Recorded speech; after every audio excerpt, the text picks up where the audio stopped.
Kalau ibu-ibu yang kemarin belum datang, kita sudah sampai ke Ummu Salamah dipinang oleh Rasulullah.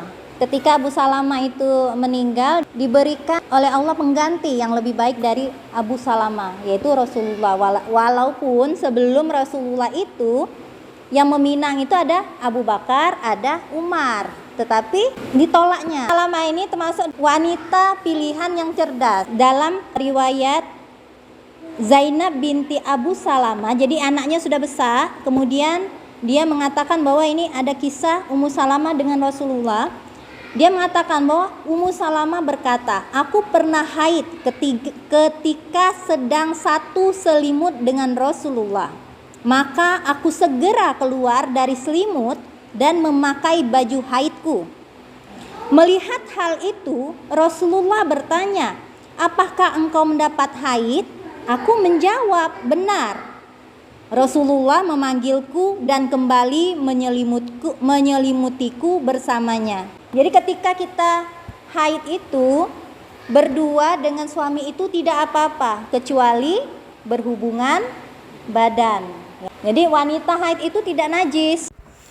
Pada masa jahiliyah, kaum wanita itu ketika dia sedang haid maka dia diasingkan. Yang mengatakan bahwa wanita yang haid itu harus diungsikan, harus harus dikarantina. Padahal tidak. Kalau haid ya haid baik, darahnya baik yang najis, darahnya baik yang kotor. Tapi badannya untuk disentuh, ya boleh. Bercumbu baik boleh. Jadi kalau misalnya bermesra-mesraan boleh, tapi jangan memasukkan alat kelamin itu. Nah, ya itu tidak boleh. Kalau ada yang ngomongi tidak boleh mencumbu waktu waktu wanita lagi haid, tidak boleh itu. Karena hadis ini sudah menyatakan bahwa boleh, Rasulullah melakukannya kayak gitu. Menyelimuti dan tidur kembali maksudnya kayak itu kan. Kalau wanita itu kalau ditinggali suami, kalau kita kebanyakan itu bisa nahan. Ya, tapi kalau laki-laki ditahan betino, tidak bisa, saro dianya. Makanya kadang tuh kalau lanang kalau tidak dikasih banyak emosinya bisa meluap, ya uring-uringan, ya tidak keluar. Berarti kalau ada yang cak itu tanda-tanda. Mulo yuk manyu masak senggol bikin apa marah senai. Ya makanya banyak kejadian nenek-nenek, kakek-kakek yang mencabuli anak kecil. Ya kan nafsunya masih ada. Iya benar. Sekarang ini banyak niat setan. Memangnya makanya kalau punya anak gadis itu dijaga untuk badan. Maksudnya tuh dari cara berpakaiannya dijaga. Kalau wanita misalnya cak kita punya anak gadis, kalau sudah 10 tahun sudah 7 tahun bela sudah belajar lah. Bajunya jangan pendek, jangan kejingokan sini. Kan itu bisa merasa. Enggak tahu setan kadang lewat. Zainab juga menyatakan bahwa Ummu Salamah bercerita kepadanya bahwa Rasulullah itu pernah menciumnya ketika beliau sedang berpuasa. Ummu Salamah berkata, aku pernah mandi junub bersama Nabi dari satu wadah. Jadi hadis muttafaq alaih. Jadi Bukhari Muslim yang meriwayatkan ini Jadi kalau misalnya berpuasa nak cium laki, nak nyium istri atau istri mencium suami, tidak apa-apa, tidak membatalkan. Iya. Tapi kalau mencium terus mengeluarkan dia berhasrat pengen, itu beda, itu batal. Kalau nyium baik, iya. Kalau misalnya nyium kening atau salim, iya, kecuali dia tadi, karena lah sudah pengen apa keinginan laki-laki untuk itu, nah itu yang membatalkan. Sekiranya takut lemak dihindari. Iya. Sekiranya pacaran nahan. Makanya pada saat puasa itu dibanyak ke ibadah-ibadah sunnah.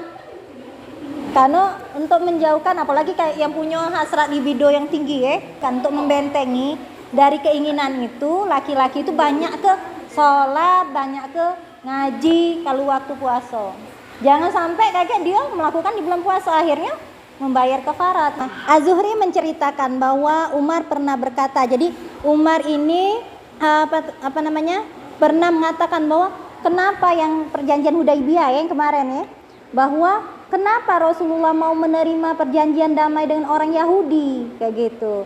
Jadi setelah dia waktu berlalu, lalu dia merasa bersalah kayak gitu ya.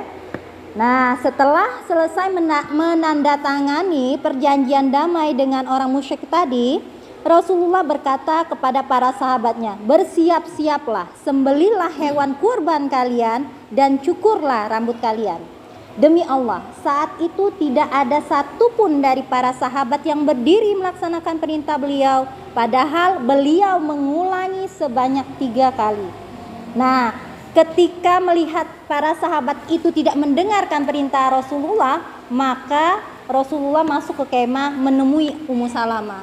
Dia menceritakan bagaimana ini istriku, katanya kayak gitu kan. Orang-orang para sahabat itu tidak mendengarkan perintah untuk mencukur rambut kayak gitu kan. Nah, lalu Ummu Salamah memberikan nasihat atau memberikan masukan. Wahai Nabi Allah, apakah engkau ingin sahabat-sahabatmu mengerjakan perintahmu? Keluarlah dan jangan berbicara dengan siapapun sebelum engkau menyembelih hewan kurbanmu dan memanggil pencukur untuk mencukur rambutmu.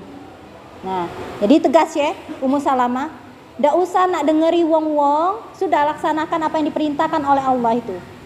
Nah, Rasulullah pun mengikuti apa yang dikatakan Ummu Salamah, lalu beliau keluar tanpa bicara sama siapapun dan menuntaskan apa yang disarankan oleh istrinya, yaitu menyembelih hewan kurban, mencukur rambut.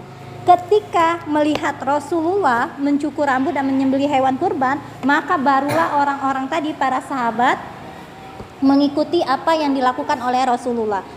Sampai-sampai mereka nyaris mencelakai kepala sahabat mereka sendiri karena sedih. Mereka sedih. Oh, kita ini tidak menerima tidak mendengarkan perintah Rasulullah. Lihatlah, Rasulullah sudah mencukur sendiri, tidak ada yang mengikuti. Akhirnya mereka saling mencukur rambut sendiri sampai-sampai hendak melukai kepala saudaranya itu. Nah, itu ya. Jadi pada saat genting, Ummu Salamah itu memang memberikan saran, saking dia bisa berpikir dengan cepat untuk mengatasi masalah yang terjadi pada saat itu. Jadi ibu-ibu itu ya yang dapat kita pelajari pada hari ini, bahwa menjadi wanita itu ketika suami kita butuh suatu masukan, cepatlah tanggaplah. Walaupun kita tidak bisa memberi masukan, paling tidak kita membersamai beliau. Apalagi misalnya ada masalah ini masalah itu, deket baik, dengeri baik. Sebagai seorang istri dengeri baik. Walaupun memang kita tidak bisa ngasih saran kayak gitu. Kayak itu baik yang bisa saya sampaikan pada hari ini. Mohon maaf kalau ada kata-kata yang salah. Saya mohon ampun pada Allah. Assalamualaikum warahmatullahi wabarakatuh.